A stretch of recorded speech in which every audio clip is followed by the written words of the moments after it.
If you collapsed in the heart of the wild surrounded by lions, do you think they would spare you or see you as their next meal? Watch this unbelievable story and tell us what you think in the comments. The African sun hung high in the sky, its relentless heat pressing down on the vast savanna. Daniel, a seasoned ranger, wiped the sweat from his brow as he moved cautiously through the dry grass, scanning for any sign of poachers. Reports had come in about illegal traps being set deep within the reserve, endangering the lions he had sworn to protect. His rifle was slung across his back, but he hoped he wouldn't have to use it. As he walked, he noticed faint footprints, human, not animal, leading toward a cluster of trees in the distance. His pulse quickened. Poachers were close, but the heat was taking its toll. Each step felt heavier. His throat parched from dehydration. His radio crackled, but then went silent, no signal. Still, he pressed on, determined to find the traps before nightfall. He had no idea that his body was nearing its limit. The mission was dangerous, but he had faced worse until now. The relentless sun beat down on Daniel's back as he pushed forward through the tall, dry grass. His canteen was nearly empty, and every breath felt like he was inhaling fire. He had been walking for hours, tracking signs of poachers, but the brutal heat was sapping his strength. His boots felt heavier with each step, his vision slightly blurred from dehydration.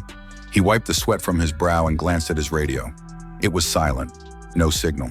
He was completely alone. Then up ahead, he spotted something, a rusted wire snare hanging from a tree branch, the kind used to trap lions. His heart pounded. The poachers had been here recently. He crouched to examine the ground, searching for fresh tracks, but a wave of dizziness hit him. His knees buckled. His head spun. He needed to turn back. Just as he made the decision to retreat, his body gave out. He collapsed beneath the shade of an acacia tree, his breath shallow, his limbs too weak to move. His vision faded to black as unconsciousness overtook him, leaving him vulnerable in the heart of the wild. A deep, guttural growl rumbled through the silence, pulling Daniel from the depths of unconsciousness. His body felt heavy, his throat unbearably dry, but instinct forced his eyes open. Blurred shapes moved around him, golden in the fading sunlight. His sluggish mind struggled to process the sight before him. A massive lion stood just feet away, its amber eyes locked onto him. Beside it, a lioness watched cautiously, her muscles tense, while a small cub peeked from behind her legs. Fear jolted through Daniel, but his body refused to move. He was defenseless. If the lions chose to attack, he wouldn't stand a chance. He braced for the inevitable, for sharp claws or crushing jaws, but none came. The lion, a towering male with a thick, dark mane, stepped closer, sniffing the air before letting out a soft huff. The lioness did the same, then sat down beside her cub as if settling in for the night. They weren't hunting him. They were watching him, guarding him. Confusion swirled in Daniel's mind, but exhaustion won again. As his body sank deeper into the dry earth, he realized something incredible.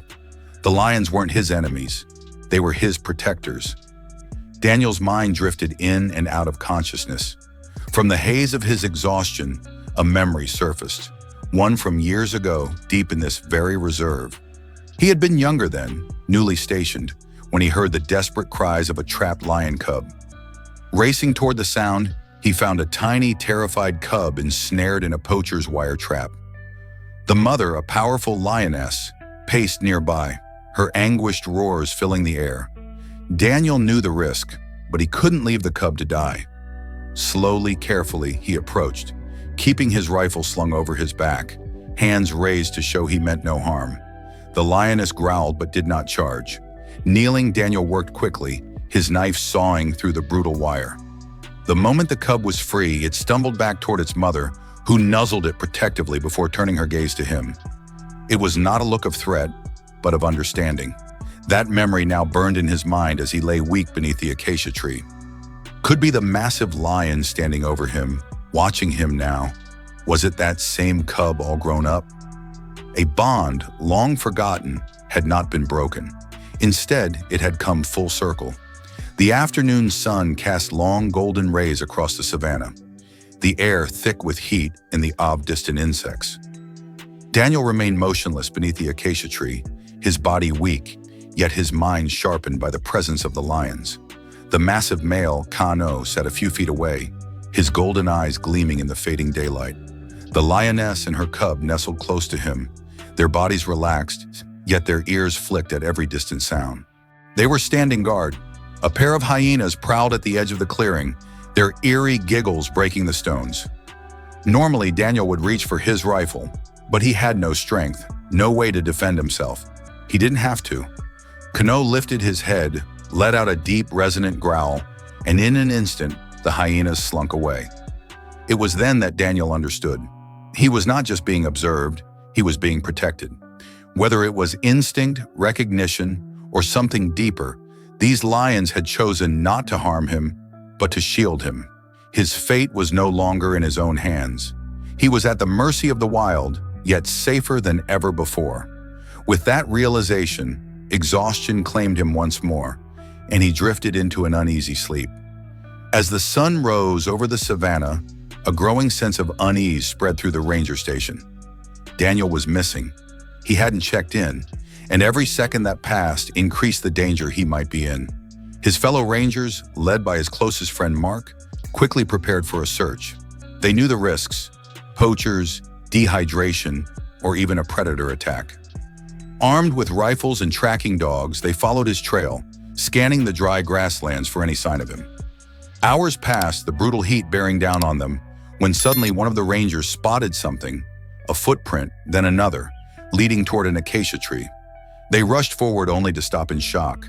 A pride of lions was gathered near the tree, watching them. Mark's grip tightened on his rifle. Had they found Daniel first?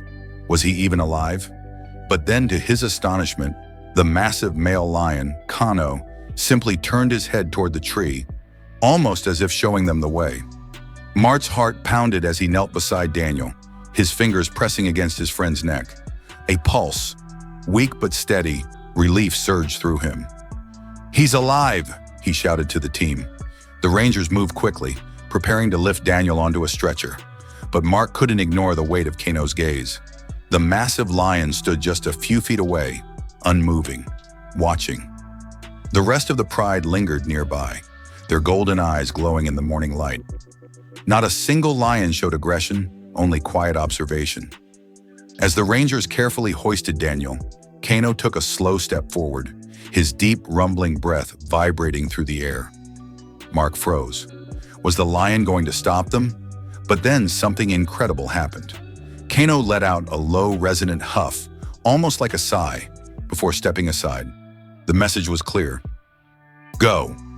The lions had protected Daniel through the night, but now they were letting him go. As the rangers carried him toward the vehicle, Mark glanced back one last time.